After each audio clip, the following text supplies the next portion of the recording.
Bismillahirrahmanirrahim. Assalamualaikum warahmatullahi wabarakatuh. Di sini saya akan menjelaskan tentang aturan lalu lintas Undang-Undang Nomor 22 Tahun 2009 tentang lalu lintas dan angkutan jalan.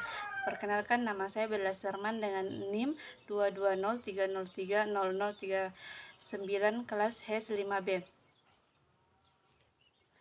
Baik, di sini saya akan menjelaskan. Yang pertama itu ada substansi hukum. Tujuan utama, pernah nggak sih kita merasa lalu lintas di jalan sering semrawut? Nah, aturan lalu lintas di Indonesia yang tercantum dalam Undang-Undang Nomor 22 Tahun 2009 tentang lalu lintas dan angkutan jalan sebenarnya bertujuan untuk menciptakan tata cara berkendara yang aman, tertib, dan efisien. Intinya, aturan ini ingin mengurangi risiko kecelakaan dan memastikan keselamatan semua pengguna jalan, baik itu pengendara, pejalan kaki, maupun penumpang. Bagian B itu ada substansi hukum. Dalam aturan ini ada beberapa hal yang diwajibkan bagi kita sebagai pengguna jalan. Contohnya itu pengguna helm bagi pengendara motor. Ini tercantum di pasal 57. Helm bukan cuma aksesoris, tapi pelindung kepala yang sangat penting kalau terjadi kecelakaan. Pengguna sabuk pengaman bagi pengendara mobil, pasal 106. Tujuannya ya jelas, biar kita nggak terlempar kalau terjatuh atau tabrakan. Larangan menggunakan ponsel saat berkendara. Ini sering diabaikan, padahal bisa memecah konsentrasi dan berbahaya bagi pengendara. Ada juga di bagian C, pasal-pasal kunci. Beberapa pasal penting yang sering terjadi.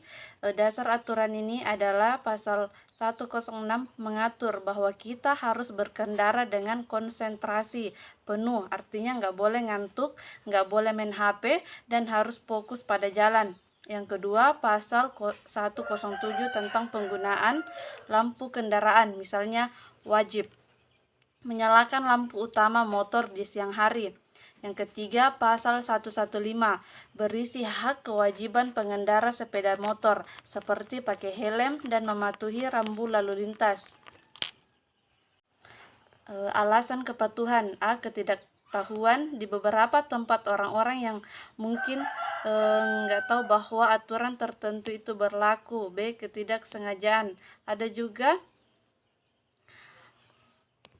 juga pelanggaran yang terjadi karena fasilitas kurang memadai, kurangnya penegak hukum. Di daerah yang jarang ada polisi atau tilang elektronik, pelanggaran lebih sering terjadi. Faktor budaya, beberapa pelanggaran juga terjadi karena budaya atau kebiasaan. Kultur hukum masyarakat. Pengaruh budaya masyarakat sangat memengaruhi bagaimana mereka mematuhi aturan lalu lintas. Norma sosial juga memainkan peran penting. Rekomendasi perbaikan, edukasi publik, peningkatan infrastruktur, pengawasan yang konsisten. D. Insentif untuk patuh. Ketidakpatuhan dan ketidakpatuhan. A. Kepatuhan masyarakat. Sebagai masyarakat sebenarnya sudah cukup patuh. B. Ketidakpatuhan, tidak pakai helm, menerobos lampu merah, main HP saat berkendara, pola yang teramati.